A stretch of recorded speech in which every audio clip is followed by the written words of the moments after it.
স্বাদ নজর কাড়া রঙের জাদুতে বিশ্ব মাতাচ্ছে দক্ষিণ কোরিয়ার স্ট্রবেরি। বিশেষ করে দক্ষিণ পূর্ব এশিয়ার দেশগুলোতে বাড়ছে সুস্বাদু এই ফলের চাহিদা। গুণগত মানে অনন্য হওয়ায় আন্তর্জাতিক বাজারেও তৈরি করছে একচেটিয়া আধিপত্য।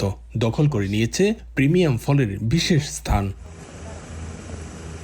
একসময় কোরিয়ার স্ট্রবেরি চাষ জাপান জাতের উপর নির্ভরশীল থাকলেও সেই চিত্র এখন বদলেছে।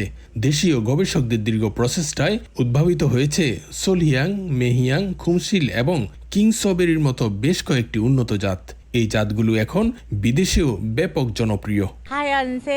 স্ট্রবেরি ফুল দেখতে ভীষণ সুন্দর। খোলা পরিবেশে বাতাস ও মৌমাছির মাধ্যমে এসব ফুলে পরাগায়ন হয়। তবে গ্রিন হাউসে বাতাসের অভাব থাকায় আমরা দুই ধরনের মৌমাছি রাখি, মধুমক্ষিকা এবং ভোমরা মৌমাছি। পরাগায়ন সম্পন্ন হলে সাদা পাপড়িগুলো ঝরে যায়। প্রথমে ছোট সবুজ স্ট্রবেরি, পরে সাদা রং ধারণ করে এবং শেষে লাল, রসালো ও সুস্বাদু স্ট্রবেরিতে পরিণত হয়।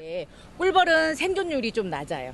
কোরিয়ার আধুনিক প্রযুক্তি, নিয়ন্ত্রিত গ্রিনহাউস এবং কঠোর মান নিয়ন্ত্রণ ব্যবস্থার কারণে নিশ্চিত হচ্ছে premium quality. Singapore, Vietnam, Indonesia, Thailand, Malaysia ও হংকং সহ বিভিন্ন দেশে দিন দিন বাড়ছে এর জনপ্রিয়তা। বিশ্বের অন্যতম সেরা এই স্ট্রবেরি এখন কোরিয়ার কৃষিপণ্য রপ্তানির শীর্ষ অবস্থানে। চলতি বছরে এখন পর্যন্ত রপ্তানি আয় ছুঁয়েছে প্রায় 10 বিলিয়ন কোরিয়ান ওন। এই স্ট্রবেরি দেখতে যেমন সুন্দর, খেতেও অনেক সুস্বাদু। দক্ষিণ কোরিয়ারা তাদের নিজ দেশের চাহিদা পূরণ করে বিশ্বের বিভিন্ন দেশে রপ্তানি করছেন। দক্ষিণ কোরিয়া থেকে মোহাম্মদ হানিফ, সময় সংবাদ।